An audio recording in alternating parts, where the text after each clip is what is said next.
Welcome back to the Transplaning Podcast. My name is Bear. Oh, wait. Every time. Every time. Go for it. Now you can go. Welcome back to the Transplaning Podcast. My name is Bear, joined by the lovely Daphne. Hey, it's Daphne. Now it's Daphne. I did it again. We've had a day. It's been a long day. Today we have Serena here with us. Serena reached out to me, and they got a story that they'd like to share. She has a story that she'd like to share. See if I can get pronouns right here today. Anyway, so we're here to talk with Serena and hear about all of it. So Serena, welcome to the podcast. Thank you very kindly. Yeah. So, Serena, when you originally reached out to me, you said that there was political or politics, whatever, was a big part of your story. But I thought let's just kind of back up a little bit and start at the beginning of your story, if you're okay with that. Oh, by all means. Actually, wow, it's been almost 6 years now that I came out and started really kind of figuring out who I was and where I needed to go with my life. As it was right before COVID, it was a very interesting time to kind of cocoon down and just kind of percolate inside and do a lot of self-examination. But yeah, I started transitioning about 6 years ago. I started really looking around and trying to figure out what was important to me, what I felt like I wanted to do with my life, and I was able to find more than a couple things that I've been able to embark on, whether or not it's a side career in teaching, and right now I've been getting involved in being a library trustee here in Illinois, which is a nonpartisan elected role. Okay, that's nonpartisan elected. Well, this is interesting though, because there is a big fight right now about trans people being teachers, and being trans or talking about anything trans, respecting trans identities in school. How is that affecting you? Thankfully, especially being here in Illinois, it's not been a major deal. The other half of it is that I currently teach at the community college level as opposed to in elementary schools. And so, which was intentional. I quite enjoy working with adults more than I do with kids. But I definitely enjoy teaching. For what it's worth, though, is that as we've noted, the administration has found a few very willing partners within academia that they've been curtailing certain individuals from even being able to teach. Thankfully, that's not been my experience as of yet, so I'm grateful for that. Yeah. But whether or not it's teaching or whether or not it's the library, I'm trying to be present as much as I can be, so that way we can protect our local spaces, so to speak, that we have the ability to be who we are as humans, whether or not it's finding services in our community, whether or not it's finding information that will help us in our careers, or just having that space in a community like, for instance, the college, or like my small village that I live in. What do you mind if I ask what subject it is that you're teaching? I actually teach my career, which is trade compliance. So in essence, I teach basics and advanced topics for folks who do supply chain, like for instance, shipping goods from overseas into the United States and shipping goods from the United States to other buyers overseas. This is really interesting, right? Because we are talking a little bit about politics here, but and maybe it's not necessarily related to anything trans, but a big part of the politics right now is about all of the tariffs that are happening on imported goods. Do you want to just kind of explain what tariffs actually are and how this is actually working? So tariffs are a very literal tax on goods that are coming into the United States. The reason that they call them tariffs, though, as opposed to taxes, is because they're set up per piece, per part, per whatever you're bringing into the country. It's not like you have there are blanket taxes, but they're very minuscule. Whereas if you bring in one item, it might have a different duty rate than bringing in another item. Okay. And so each one of those items gets a tariff at a different rate. Right now, the biggest challenge is the fact that the United States government has put a lot of different regulations into place that that are really challenging when it comes to record keeping. And they've taken tariffs that typically most items are tariffed at 5% of value or less, which is very small. It would be like paying sales tax on a purchase at the department store. However, the United States government, customs, now has tariffs that go 10, 20, 50, even 100% and more. And when you're paying 100% of tariff on whatever you're bringing into the country, that means you're paying the amount, the sale amount of that good to customs for the privilege of being able to bring it in. So you're effectively paying double for that item. So one of the big arguments that's happening right now is they're saying that there's two different sides of it. The administration is saying that the tariffs are putting pressure on these other countries and that they're the ones being taxed. But the other half are saying, no, it's the products coming in that are taxed, and so the American people are the ones picking up that tax. I don't know, are both true? I mean, the simple truth of the matter is the fact that we already had something in place that if other governments were unfairly helping their industries, that we would be able to investigate, and then we would actually be able to assess additional costs onto those companies that are competing unfairly. It's called anti-dumping, and we've had this in place for decades. So we actually had a mechanism by which to do that. The new administration has just taken tariffs and they laid them on as blanket. And so in essence, that means that we're going to tax every last thing that comes in from this country, or everything that has aluminum in it, or steel in it, or copper in it. There's auto parts. There's just so many different categories of items that they're just putting blanket tariffs on. That and the challenge is the fact that there's no other place to get these goods. Like within the United States, we don't have an infrastructure set up. We don't have capacity set up for us to be able to manufacture these parts within a moment's notice as microchips, for example. Yeah, exactly that. And so when there's no investment going on that would allow for the U.S. industries to kind of pick up slack, that effectively means that we're just going to pay more. And it is the United States people that pays more, because these tariffs are levied at our border. They're not levied at the countries themselves. So if I'm understanding that correctly, then the tariff provides an incentive, essentially at least a logical incentive for manufacturers to start doing manufacturing on their own, so that they here in the States, so that way there is no paid extra price for their products that they're trying to sell. That is a logical reason that tariffs have been supported in the past. One of the more famous tariffs, and for fans of Ferris Bueller's Day Off, you might recognize Ben Stein, who was the econ teacher at Ferris Bueller's High School, and he talked about something called the Smoot-Hawley tariff.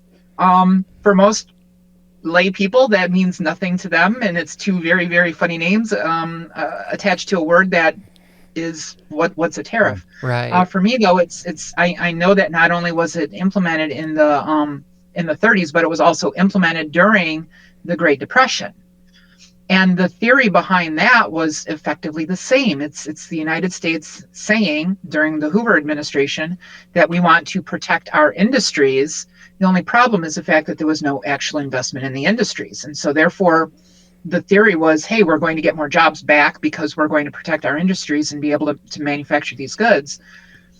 But it obviously did not help the Great Depression in any way. So, right. And it actually made things worse. That's interesting, because like you think about times like the Great Depression, you don't think about goods coming into the country and out of the country at the time, because you're just focused on nothing is happening, right?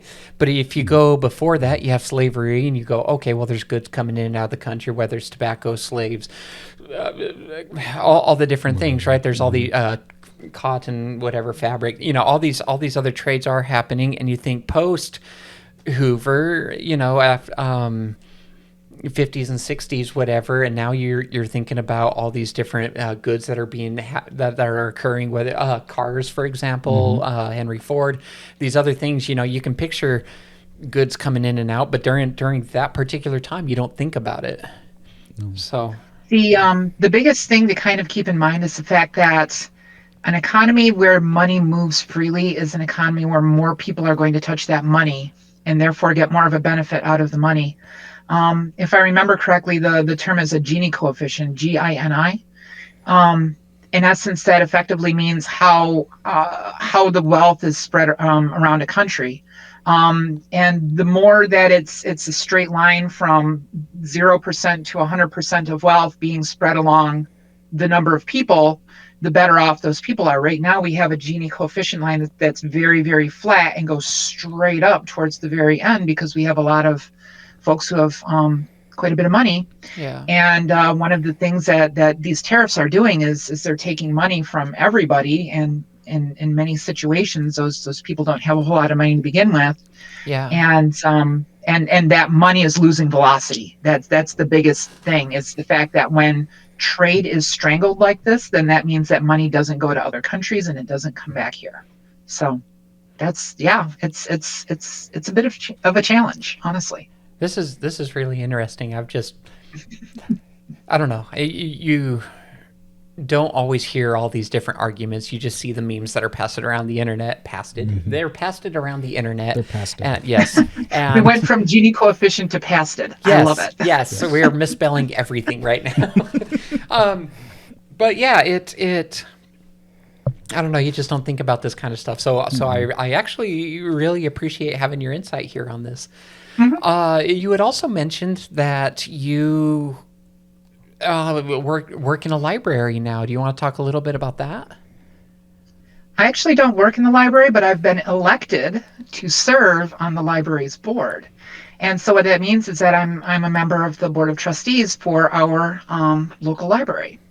One of the biggest reasons I wanted to run for the board was to effectively get myself involved in the political process. Thankfully, it was a position that does not require a ton of fundraising, which is the one thing I have not had to do yet. And I'm thankful I haven't had to do that yet. But as I continue my political pathway, I guess, I might have to do that in the future. But I mean, the good news of this is the fact that if I could suggest to anybody to get involved, this would be one of the best ways to get involved. I love that. In order to get on the ballot, I had to literally knock on the doors of my neighbors, and I had to say, hey, would you be willing to sign my document? Well, the side effect of that is I'm meeting my neighbors. I'm actually getting myself out of my house. I'm talking to the other people who live around me, and I'm getting to know them as people. I'm getting to understand what makes them, what concerns them, what they want to see. And especially when it comes to the idea of, hey, I'm running for library, what kinds of things would you like to see with the library? How can I work to assist with that? How can I ensure that we still have the books that everybody needs to get, while at the same time that we make sure that the access exists so that information is not limited? There's quite a few book bans going on within the United States in general. And I wanted to be in a space where, if heaven forbid something like that were to happen in my local space, that I would be able to be in a position to try to work against that. Yeah, and that was something I was thinking about is that a part of the reason why you went ahead and signed up? Was specifically there's a lot of banning of any LGBTQ related texts, right? And so I was curious if that was part of why you came, was to help try to protect that. I mean, 100%. That's there were a lot of things that I really wanted to step into this position. That was one of my biggest concerns, as far as making sure that I was there to help the community, not even just our community, but the community, I because love we that. don't.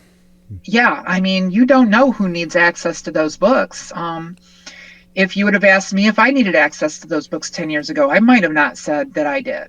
So people's lives change. They ebb and they flow. They have all sorts of currents that go along with them, and we have to be ready for whatever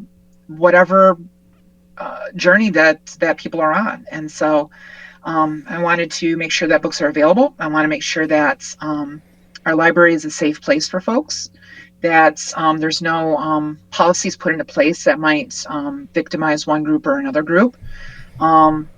And then on top of that, I also wanted to step into this to start learning politics myself. I'm not sure if anybody has ever, for fun, dealt with the whole idea of Robert's Rules of Order. It is an absolute trip, and I would suggest that if you might be overwhelmed or just kind of scared or anxious about the idea of helping other people, that you can find these small places to do that, whether or not it's a volunteer board, whether or not it's a pride committee that might be even organizing a yearly parade or even possibly activities for queer folks, whether or not it's something like this, whether or not you run for library. One last thing really quick is the fact that I specifically remember looking through the various roles that were elected roles within my county, and there were a few that nobody ran for, and Interesting. that information is public information. And I mean, by all means, if someone just does the legwork and the research, goes to their county clerk's office, figures out what the previous elections happened, figures out what positions are open for the current election, they would be able to do the same thing. They could figure out how many petition or how many signatures they might need on a petition. They might be the only name next to a box. And if they're the only name next to a box, they will very likely get elected and start serving. That's fair. There's so we can change the screen real quick. There is so much good that just came out of everything, and oh my god, I got so many questions. You mentioned this is a great way to get into politics, and being the only person in a select option sounds like a great way to get into it, right? That's how I did it too. I ran unopposed, and it was not intentional in my case. I was I thought I was going to be running against someone, but it turned out that one of the library board members decided to step down, and I was one of three that stepped up, and we had 3 seats available. So that was it. Wow, that works out really well for you.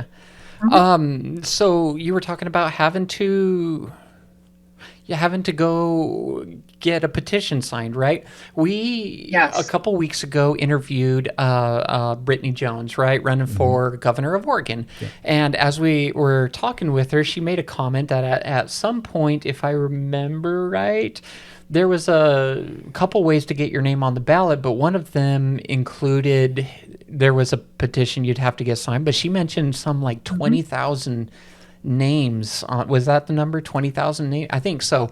I think it was 20,000 names on this petition. So I'm curious, how many names do you have to put to become head librarian person on the board? I needed to get 50 people to sign my papers, and that was the minimum. I ended up getting a little bit more than 60 just to be on the safe side, because it is possible that people can challenge some of these signatures. Typically, as far as a nonpartisan position goes, you usually don't see that happening. Whereas if it's a more contested seat, you might want to do more than just the bare minimum of getting signatures. And that would be the difference. Is your governor is definitely a partisan, I'm guessing Democrat in Oregon. Whereas me, I'm running for a nonpartisan seat. So there's different rules that happen. That's I what do it was. remember. That's what it was if she was going to go nonpartisan, she was going to have the 20,000 signatures. And that's why she signed up with the Democrat Party, but she wasn't following all of the Right. Yeah, I vaguely she wasn't remember like that. being a traditional Democrat per se. Democratic. Democratic. Well, Democratic though means the system, not the. Not a typical candidate for the Democratic Democrat. Party. Yeah, Yes. and And so yeah, to piggyback on that, to yeah, give you additional information, I started working with my local county party. And during the last election cycle, they said that there are certain positions that all you need to do is caucus with the Democrats or the Republicans yes, because they are the two established parties. And so if I had wanted to run for a township board seat, because those are contested by Democrats and Republicans, all I would have to do is to just get the approval of my of the Democratic Party of the county. The right, Democratic Party of the county is who controls who gets to go on a ballot. And so therefore I wouldn't have even had to get signatures if I wanted to right. do it through partisan means. That makes a lot more So sense. Yeah. So exactly. the So big that's the other question, thing to do is to research with your local party, county party or other apparatus. Indivisible is great, but they're not necessarily involved in the actual governance per se, as right, opposed to the Democrats. right. So yeah. So the big question on everybody's mind is: did you know 50 people before the signatures? Oh no, especially not in this area. No, not a bit. I had to knock on doors blindly. And when I say that I got about 60 signatures, it took me about 12 hours to do it. And so you can probably imagine how many people were not at their doors. You can imagine how many houses that I had to pass by because they were behind fences or they Right. had a dog in the yard or they had a sign on the door that said, yeah, no solicitation. And so the very likely situation that if I were to knock on that door, they would look at me and say, we are not going to engage with you in any way because we already asked you not to engage with us. So yeah, Yeah. I mean, not every door is available. And then on top of that, even if you get somebody, They may signing a not want to. petition is, yeah, exactly. Yep. Fair enough. So it takes time, and 100% it takes time. Fair enough. I mean, that makes a lot of sense how or why all these candidates would have massive amounts of volunteers to get there And because that's why. not Yep. everybody can sit there and spend 12 hours knocking on doors. Well, Door to door. the however though is that I have a stack about this thick of various. We have 17, if I remember correctly, different people running in our local House of Representatives district for going to the U.S. Congress. And it's because the incumbent is retiring. So 17 petitions alone just to get on the ballot for our area. And then you have all of the state level officials, and then you have local officials. We have our county board, for instance, person running. So yeah, Right. this has been a very busy cycle, and it's 2025. It's an odd year. How So go long figure. how long does the library board member role last?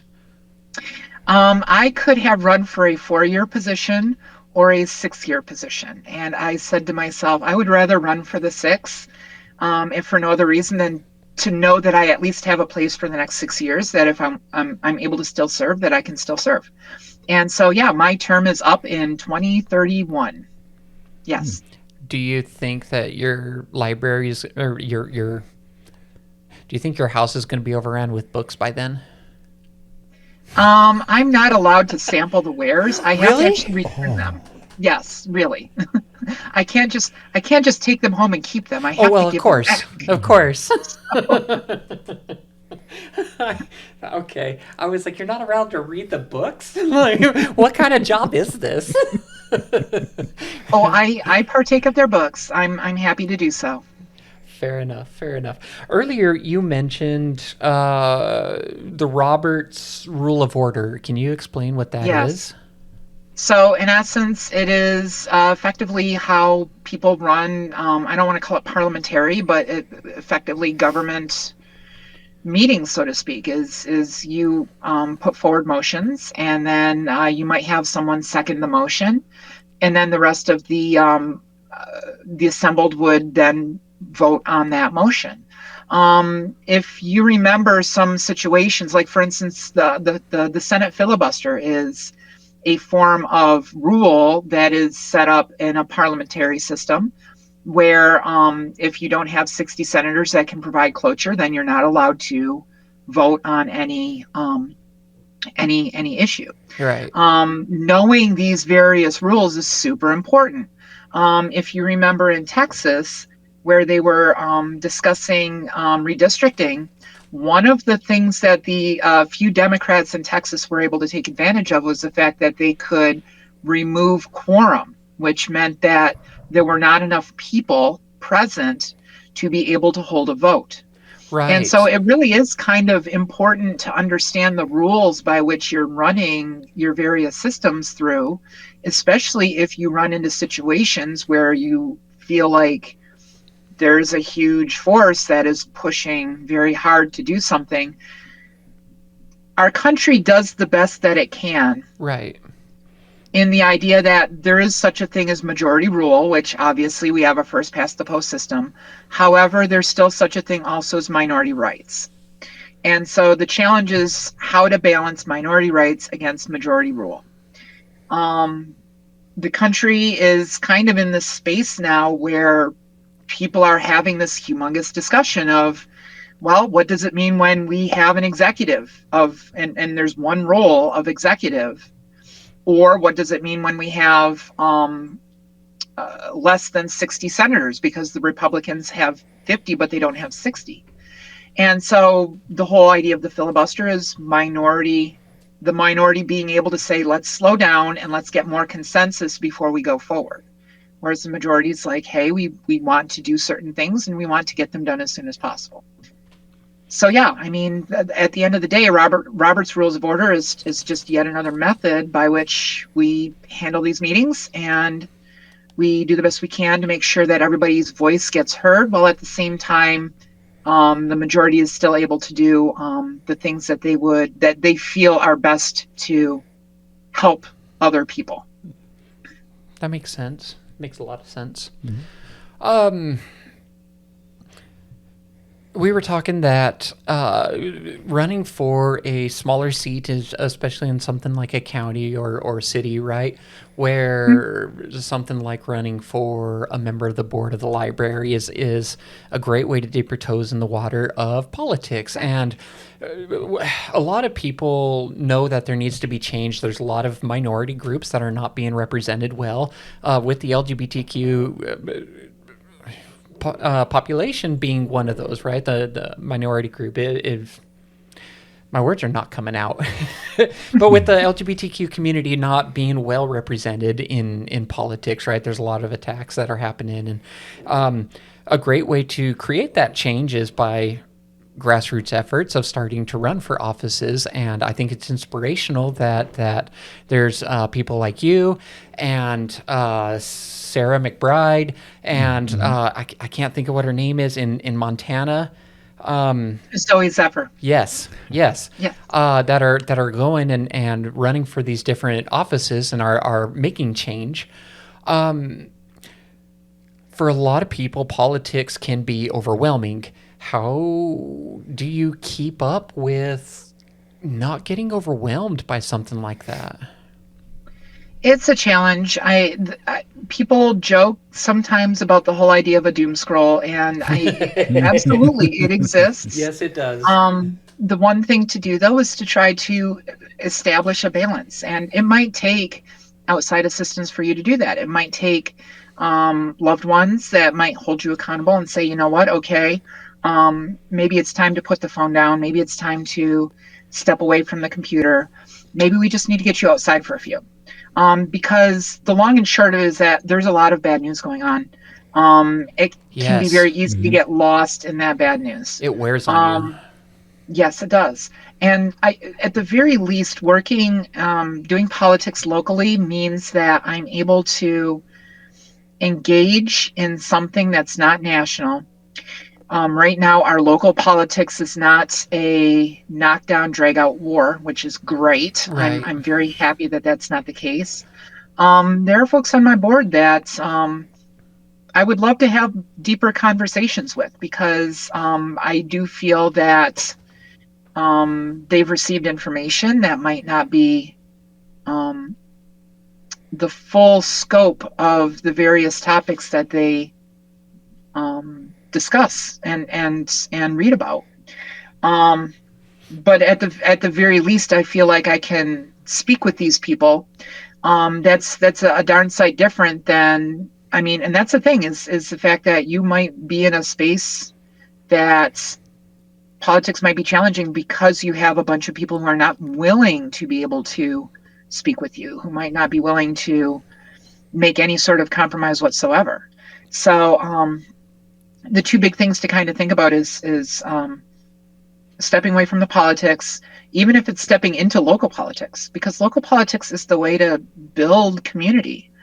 When I'm sitting there knocking on those doors, I'm getting to know people, and I'm handing out my card and I'm saying, hey, I am one of your local elected officials. If you have anything that you want to discuss about the library, here's my my contact information at the library website. Here's what we can discuss, and here's hoping that I can make your life better. And ultimately, that's where we all want to be in life, or at least I hope so, is that we want to be in a space where we can not only make our lives better, but can help other people too. And I would hope that when we go to do our electing of people, we see what people want to serve and what people want to rule. And we would rather choose people that want to serve other people than people that would want to rule other people. Yes, for sure. You're going to get a better balance. Well, I mean, it's not a better balance, but you're going to find that they're the people that care more about their incumbents, and they're listening to those people to make sure that they're well represented rather than taking out their own agenda. Yes. So it can be overwhelming looking at all the politics. I get just emotionally drained on a daily basis because I do keep up on everything happening in the nation, right? Because I feel like I can't run this podcast and I can't run it effectively if I'm not informed. And so I do keep up on that. And it wears me out, quite honestly. I just, at the end of the week, I come to Bear and I'm like, Bear, I'm dead. You just seem so taxed. It wears on me. I got grays now. I got gray hair now. You talk. You're mean. That's mean. Oh, no. Gosh. Girl. I am so sorry. I am so sorry. I'm going to back out of this now. I apologize. Anyway, the point is that it is really overwhelming to keep up on all of this stuff. Yes. And I think the idea of taking some time and only taking what you can handle at a time is a really good thing. There's been times that Bears came to me and said, "Hey, you got to put your phone down now because it's clear it's Exactly. too much," you know.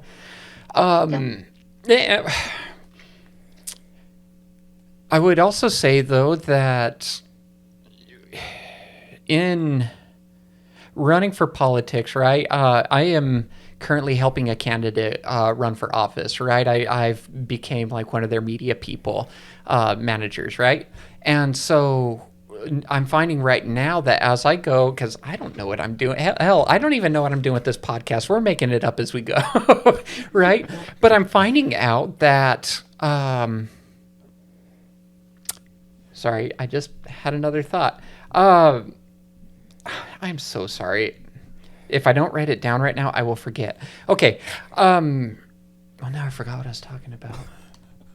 I can step in because I have some things to talk about with what you're talking about. What I was going to say though is as I go research the rules, because there is a lot of rules around campaigning. You have to put these statements in ads. You have to, so how would somebody that wants to get into politics, what's the best way for them to find out what rules and different things that they have to do, such as signing petitions and making sure that their marketing materials are correct and all of these things? How do they find information like that? Well, and as a deeper point, one doesn't have to jump straight into the deep end to run for a political office either. Just like what you were talking about, if you volunteer, there's plenty of different ways to volunteer. One of the biggest reasons I started getting into canvassing and started becoming comfortable with canvassing, I had a couple different reasons behind it. One of it was because as a trans person, I wanted to really kind of put myself out and really engage with people as myself. And it was really helpful that I managed to speak with some local candidates who had done this before, and I was able to learn more than a few things from them, watching them, hearing how they discussed their policy positions. There is one of the one of the folks that I walked with at one point doing canvassing. She was an absolute rock star. She like had the data all set, and she had her pitch just off the back of her tongue. She was a very fast thinker, and kind of really taught me quite a bit on how to really engage with people in such a short amount of time. Present. I'm kind of bummed out because she was unavailable all this this current cycle, that I wasn't able to go out and actually do some campaigning or canvassing with her. But the long and short of it is that when you volunteer for a campaign, very likely you will learn the various aspects of the rules that go along with whatever that volunteering is, whether or not it's phone banking, whether or not it's canvassing, whether or not it's doing media, whether or not it's anything else. And then one of the other biggest bonuses that I thought about canvassing was the fact that there is a space between the doors. And what I say behind that is the idea that when I'm canvassing, especially when I'm canvassing with one of my elected officials, they're getting to meet a trans person and talk with a trans person at length. And on top of that, they see that that trans person is volunteering their time to help them out. And so the more that we can try to get involved in even volunteering, the more that we can hopefully spread education even amongst the people that would hopefully listen to us, much less the people that don't.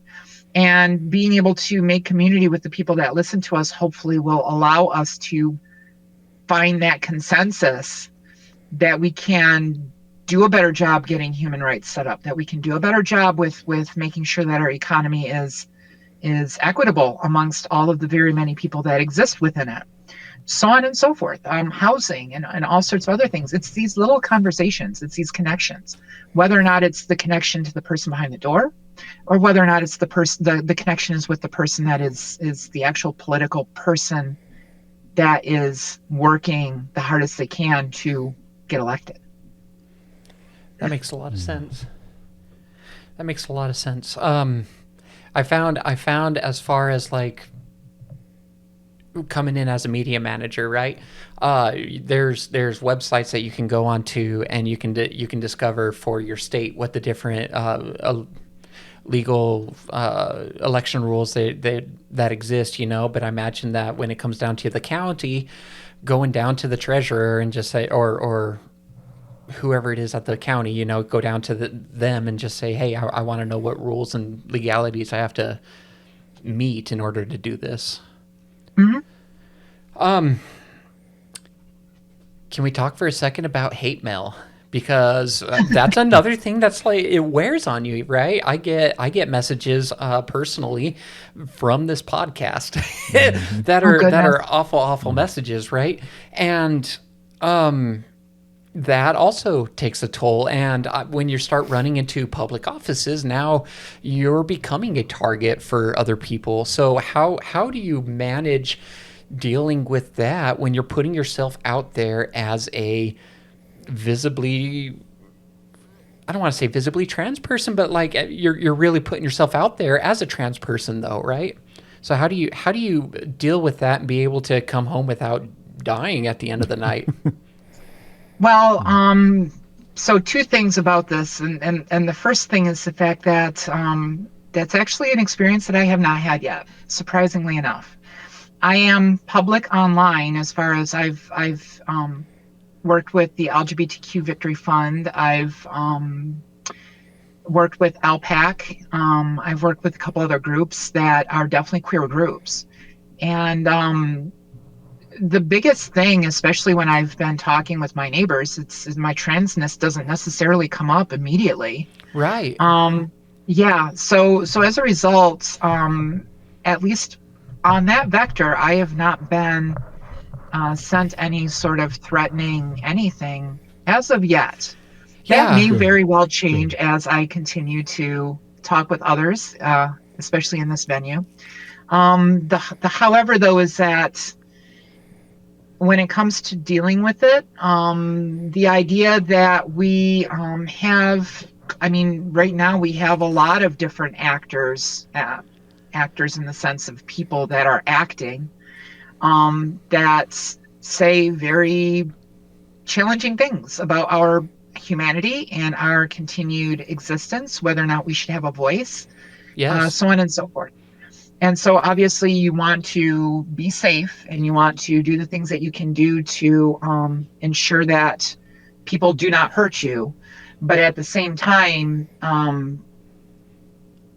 there's a lot of people that say that they want to hurt you, but there's absolutely no action that comes Keyboard behind it. warriors. Yeah. Yeah, yep. So it's not necessarily don't worry about it, but it's more a matter of just like everything else in this world, it's a threat assessment. You do the best you can with operational security.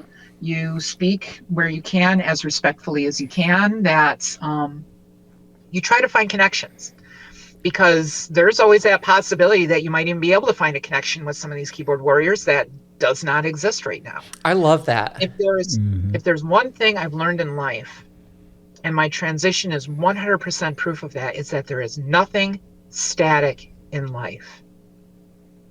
We are only here for a short time anyway. We're here in the blink of an eye in terms of the earth itself. And while I'm not saying that we should be gone, what I am saying is that we already have lived through such change in our lives. And if we don't believe in the idea that change can still happen, that it's only going to be like this, then we're not doing ourselves any favors. We need to be able to believe in change. We need to be able to believe in progress. And just like my transition, it was not a straight line going from no to yes. It had so many ups, downs, lefts, rights, and everything else in between. And so that's what we have to think about when it comes to that too. That's fair.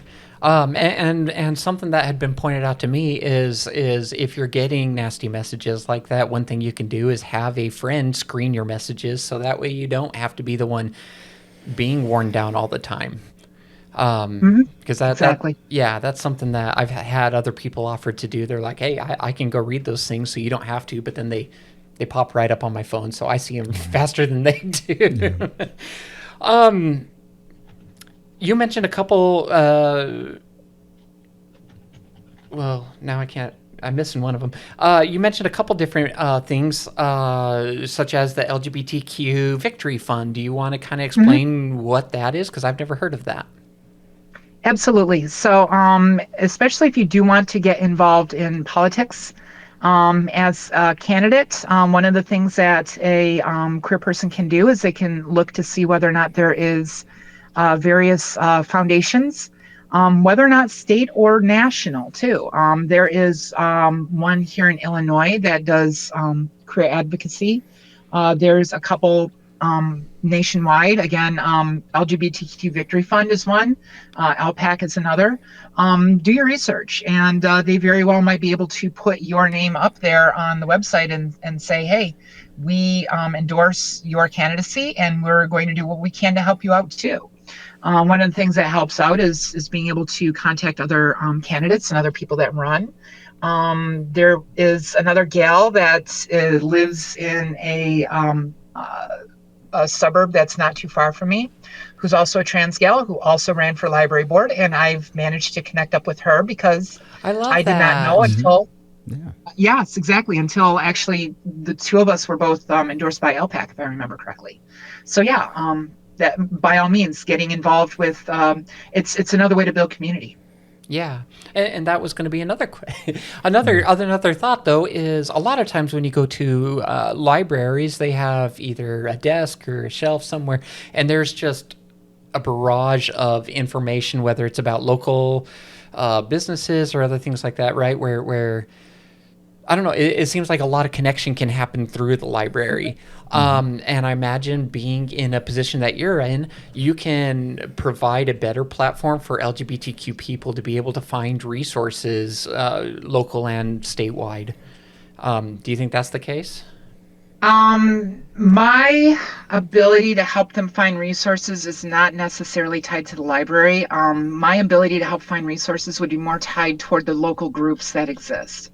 Our library isn't really a great clearinghouse for that. Some libraries are. It's just that ours was never really set up to be something like that per se. Yeah. But by all means, I work closely with PFLAG. There's a couple Yeah. local groups that I've reached out to in some of the surrounding suburbs. There's a very dear friend of mine who actually runs a county LGBTQ center. And so if I were to make any suggestions to folks, even if they don't want to get involved in politics, it's just at least to get connected, especially when we're dealing with many of the things that we're dealing with online. Being able to know who you can talk to, who is within a few miles / kilometers of your physical location might very well be something that will, if not save your life, at least make it easier. Right. That makes sense. So you've been elected to the role, on the library board. Are you still politicking while you're on the board? Is that something that you're consistently doing? Yes, I'm still very much involved in my county Democratic Party. Right. I have been working to canvass through this time as well. One of the things that is actually something that happens, and the higher position it actually matters more and more, is that you might actually even have candidates that might come by and say, hey, can I get an endorsement from you? One of the big things that someone can do, especially whether they're running or whether they've already found a position, is they can link with others to hopefully raise both profiles. And so, I mean, politics is a networking game, and politics is a community building game. Well, and I mean, we're doing the same thing here on the podcast. Is there's been a lot of organizations that have reached out to and said, "Hey, would you be willing to come on and talk about your thing?" And also, we can, we're both benefiting out of this.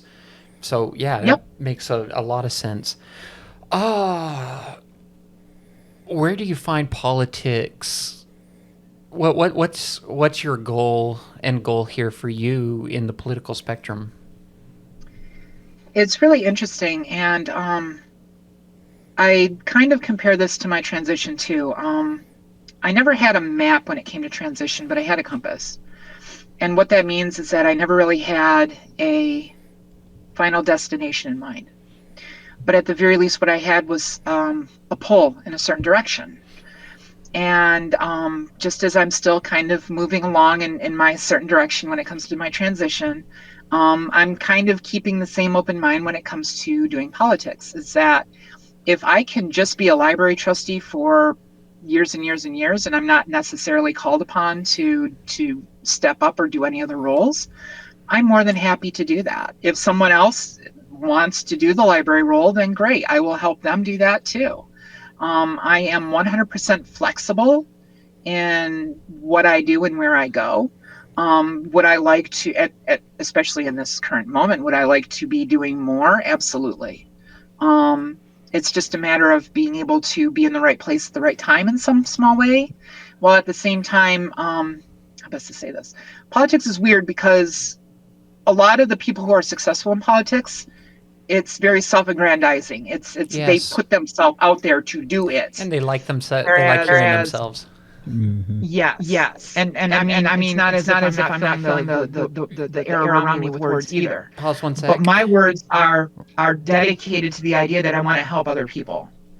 I want to listen to other people, and I want to do whatever I can to be in a space to work with others if that means a different role in the future, I'm willing to put myself out for it. You said that you would like to be doing more. What does more look like? That is a good question. Whether or not it might be county governance, whether or not it might be even state governance. I mean, and I would certainly not say no to the idea of even higher roles than that. Whether or not it would be Yeah. a legislative role, whether or not it would be even if it's not necessarily an elected role. I'm more than happy to be, for instance, a liaison between political candidates slash elected official and queer groups or trade groups. I mean, I have a whole big bunch of different experiences and expertise, and that happens with a lot of people. So it's just a matter of trying to do the best I can to fit where I feel I can help. I love that. Earlier, you mentioned that one of the, and I really liked this, you mentioned one of the best ways to deal with some of the, we'll air quotes here, haters, right, is to find a commonality because everybody has things in common. And I like this because this applies more to more than just politics. This is something that can be applied to anybody and every day, right? And so I used to be Mormon, right? And I went on a mission for the LDS Church. The look on your face right now. No way, really? Yes, I'm post-Mormon at this point. Did you never did a mission? But I didn't do the mission. Okay, so I went on a mission. I went to Scotland. Okay, and we had to sit there and knock on the door. I hated knocking on doors, by the way. Bear is far better at talking person to person than I am, but I'm really good at dealing with businesses and professionals. And so we both have that role.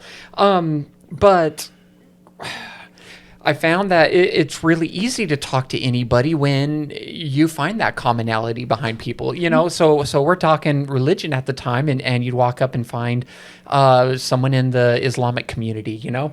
And as we would go up to talk to them, you want to find things that are in common. So both churches or both belief systems had prophets, and both belief systems have a real strong belief in family, And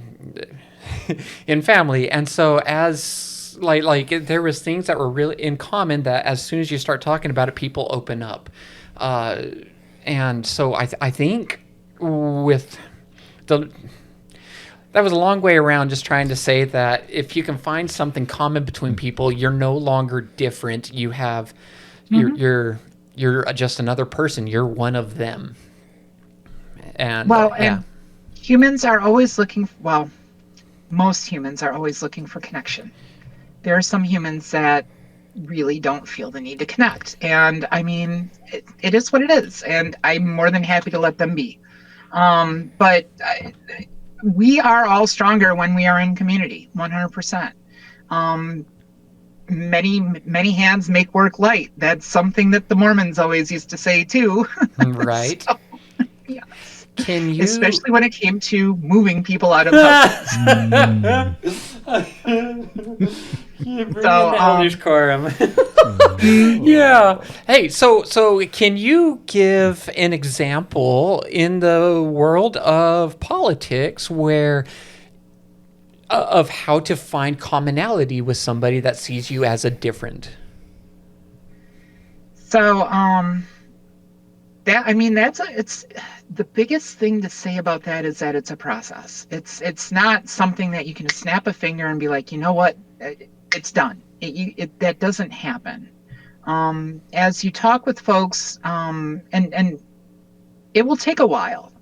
In some cases, it might take a long while. In some cases, it might not. But it will not be just an instant connection. There is no such thing. It takes patience, sadly. Right. And in the context of how I just talked about how we only have a limited time on this earth, the idea of doing the best you can to identify the folks that you can find a connection with that won't be so resistant to the whole idea of connecting too. Right. So, I mean, that's the other half of it.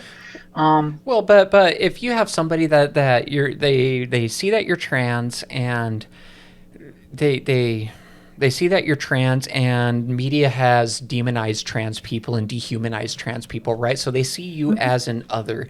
How do you find commonality when working with politics when you've been deemed and designated an other? The big challenge with that is the whole idea of finding out if there is any way for them to like come together. I mean, you can't just walk across their bridge. They've created a chasm for a reason. And if they don't build that, if they don't allow anybody across the bridge, then there's just no way to do that. I mean, we have to face facts to some extent. There are certain folks in, like, for instance, the federal government that it is not only economically helpful for them to not have those bridges, but it's professionally helpful for them not have those bridges too. I mean, we both see it that there's certain folks that there's just going to be no compromise with. Yeah. And so, yeah, and that's that's the biggest thing I'm trying to get across is the fact that you have to do the best you can. I mean, by all means, you attempt to engage, but if there's no engaging on the other side, then you do unfortunately have to move on to the next person and see whether or not there's a chance on that next person too. But I mean, the biggest question is figuring out whether or not there is the willingness to connect. Yes. Well, and I find that to be applicable to a lot of different cases. In the case of politics, that is the purpose of politics, is finding ways to connect all the people, including the ones that don't disagree with you, but trying to bring everybody together, right? To create a civilization that everybody can be happy with. I mean, that's the entire purpose of politics, right? And the odd part is that we have a politics right now where quite a few people agree on so many different topics. Yes. And so the biggest question as far as we go is how can we move forward in making sure that we can turn these agreements into actual policy? I love that. Last note, I do have to head out here very shortly, so I don't want to. Okay. No problem. I got 2 more questions for you. Okay. As long as we can get through them quick, that's great. What would you tell a person that is coming out, they're scared to come out, and they're seeing you as icon in their community, right? You've progressed through politics and put yourself out there. They're seeing you as an icon. What do you tell somebody that's scared to come out? The one thing that I had to learn in my transition was the idea that not everything I was going to do was going to bring me comfort in the moment. Yeah. I have had to get out of my comfort zone more than a few times. And that is a muscle that does take a little bit of working out, is the idea that you can not only freely choose to get out of your comfort zone, but that you can possibly even look forward to opportunities to do so. Yeah. Outside the comfort zone is where you're going to grow. And inside the comfort zone is where you're going to root, I guess. And so if you're fine rooting where you're at, then by all means, keep rooting. Yeah. But if you find that you need to outgrow your pot, then you need to actively get outside that comfort zone and find a way to move forward. I love that because, they talk about, you hear a lot that, there's a box and I didn't fit inside the box. So in this case, there's a pot and I didn't fit in the pot. I love that. In the background, I'm seeing a shark and the trans flag. Can you tell people about the shark? Because I know about the shark, but can you go ahead and explain the shark? This is, as far as I am not Swedish, I'm fairly sure the pronunciation is blowhigh. But this is a shark that one can purchase from IKEA. It is very large. It has trans colors, and that's one of the biggest appeals to the community. And it's large and it's very cuddly. And there are times that, especially whether or not you're trans femme, whether or not you're non-binary, whether or not you're a trans man, there's just sometimes that just having something in your arms and being able to hold it and hug it and just even sometimes cry into it can be very comforting. And so I've had my blowhigh for a good 3-4 years now. And so, yeah. I love that. I was just so excited when I saw it there. Thank you so much for coming on the podcast. It's meant a lot to me. You reached out, and this has been a fascinating conversation. I've really enjoyed it. So thank you so much, Serena, for coming. Absolutely. Yep. And by all means, feel free to reach out. I'm sorry I had to kind of close things up. Oh, I my will. spouse needs to go to the doctor's office tonight, so Yeah, no worries. We ought to but connect on socials. Even if you just want to chat with me, like outside the whole idea of a podcast thing, by all means, feel free to contact me. Let me take and send you some of my my Signal or Discord on. I'll send it through to you by Gmail. Okay. And and by all means, and we might find out that we're in one or two spots already together. We just didn't know it. I imagine that's the case. Especially with Exmo, I'm kind of surprised by that. It's amazed me how many Exmos are on this podcast. It's really blown my mind. Yep. Did you do the Richard Osler one yet too, or not? Because that was one of the first. I've had conversations with him. I had several conversations with him, but I've never been on his podcast. Yeah, mine was. I mean, you look up my name, and mine was like 189 or 249 or something like that. It was. I love that. He's all the way up past 800, that means almost I've to 900 listened to at yours. this point. That means I've listened to yours. Very likely, yeah. Because especially if you listen to Trans podcasts. I did. It helped me when I was coming out, and I specifically went through his and I listened to every trans one. So I've listened to yours at some point. Mine was about the pink house, and that pink house actually still exists in Oshkosh, as far as I know, Oshkosh, Wisconsin. I love that. So, Bear, you want to go ahead and close us out? Yeah, I just wanted to compliment you, Miss Serena, that you are a very well-spoken, articulate, and intelligent person. You've got a lot of accolades, and can't wait to see what you do next. And it was a privilege listening to you. And thank you. I appreciate that. Yeah, you bet. And for the rest of the audience, you can find us on Facebook, Instagram, TikTok, Facebook, and Spotify. And if you feel like being a guest on the podcast, email Daphne at transplanningpodcast.com or just visit the website, transplanningpodcast.com. And we look forward to all of your emails, whether they're nice or not. And with that, as always, welcome to the family.